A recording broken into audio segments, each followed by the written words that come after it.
All right, let's just jump into this. There's better camera quality. I'm realizing doing this off of my phone than on YouTube. So I gotta remember to erase these videos afterwards.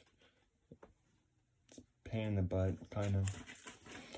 I gotta do this and then I gotta put it on YouTube, but whatever. Anyways, welcome to Tech Notes.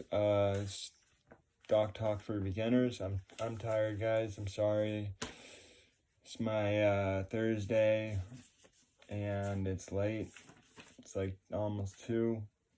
But I watched a great video and it was informative, and the information was in my head, and then I had to write it. I wrote it down. I tried to take notes as I listened to this interview, and give them to you guys, and just like show me some, if you like it or you find something that's educational or beneficial from this.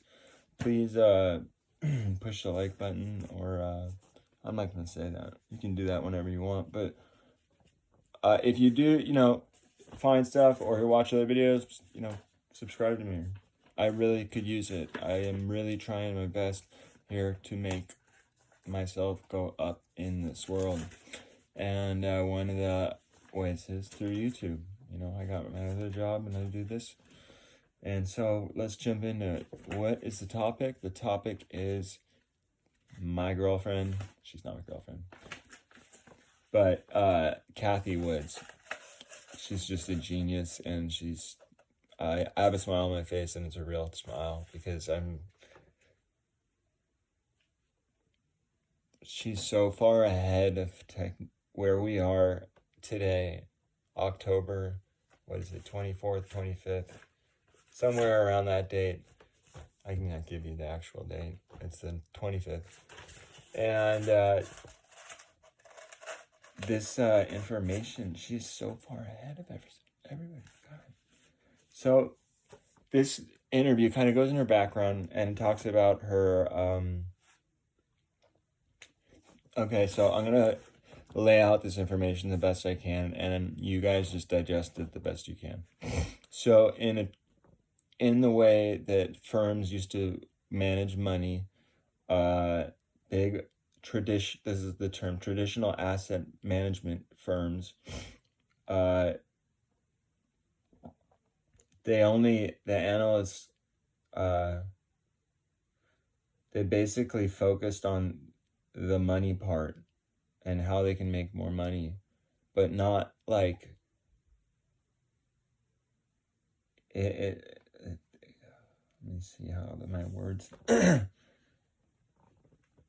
analysts, the traditional method was that, and they would value the stock off of the money, and not. And the way that Cathy does it is research and innovation. She's a research and innovation firm. You could say it's something like that. And what got her into this was she saw this. This is the hard part for me to explain. But basically, unless you know and this stuff, I'll say it anyways. But there was a increase or a need she saw for research and innovation in the pre-IPO space of a potential stock, I guess. And she also added that there is a new division, and I can't even read it right, but it basically led to research. And it's her ARK Invest is research driven. It is research driven, and technology is basically, I'm going to read my notes. Technology is bleeding among all sectors. Cathy Woods, sectors. Innovative platforms are converging, and basically need analysts in different fields. There's like healthcare or industrial that need to innovate platforms like Tesla. And basically that's kind of confusing what I said, but Tesla, like I'll say like this, Tesla has got like, it's not just a car company. It's not just auto manufacturing. It's got artificial intelligence like robots, microchip designers. I'll get into that. Autonomous taxi platform provider, which is a huge profitable business in the near future. And she has a chip designer who worked for NVIDIA for 9 years, who has that type of brain. And now she's saying that she's 4 years ahead of NVIDIA in the researching and where she is. And she thinks that there will no longer be sectors, but there will be platforms. That's kind of that was the meat and potatoes of it. There's this thing you can look up called the Wright's Law, and it's a function of units, which I think is the measurements, and Moore's Law. And if you're an engineer, you probably know these things. I'm not. And Moore's Law is a function of time. And for that, it says for every cumulative doubling in unit produced, cost is declined at a consistent rate. For every cumulative doubling in unit produced, cost declined at a consistent rate. I want you to think about what I just said, and that is the real, like, deep part of this conversation. Have cost associates with this and get into growth. Have costs associated with this and get into growth. I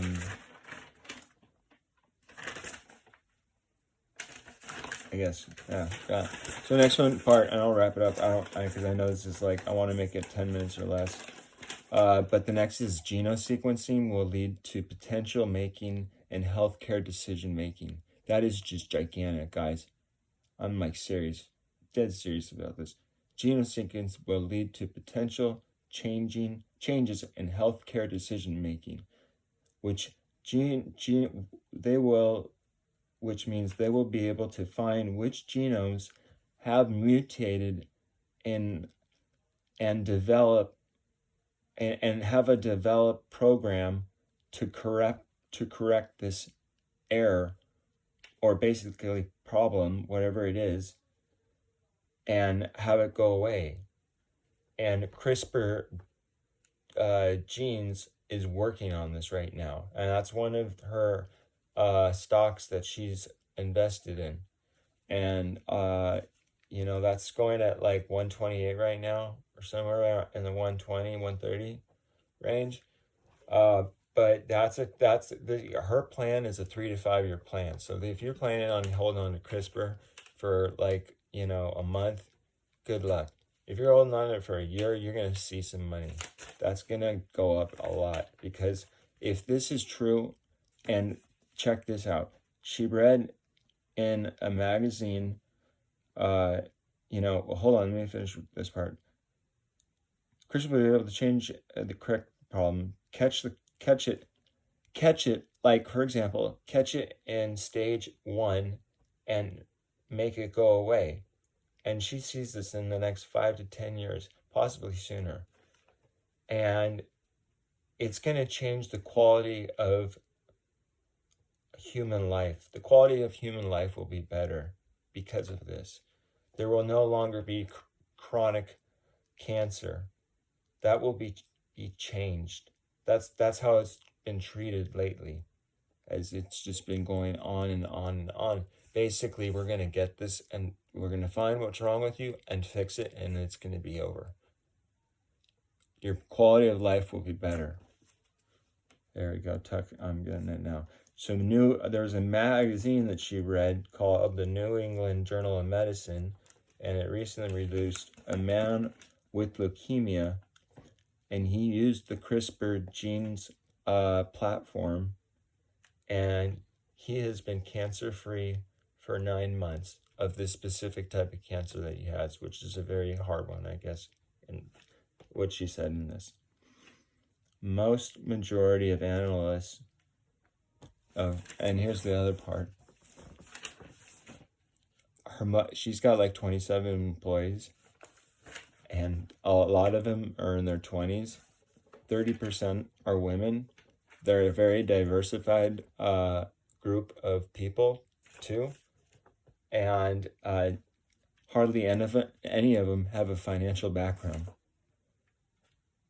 And she's making this much money. So this goes to show what I said earlier in my notes about, what did I say? You know, she's focusing on research and development, and that's where the future's going. And she's got 20-year-olds, you know, people in their 20s or 30s working for her. She's probably the oldest employee, and she looks young as heck. So anyways, sorry. I hope you guys liked this video. If you liked it, you can follow me on YouTube at Tuck Notes, or on Instagram at TuckerMLO, and check out my blog site at #TucksBlog on Instagram. Check y'all later. Have a good night.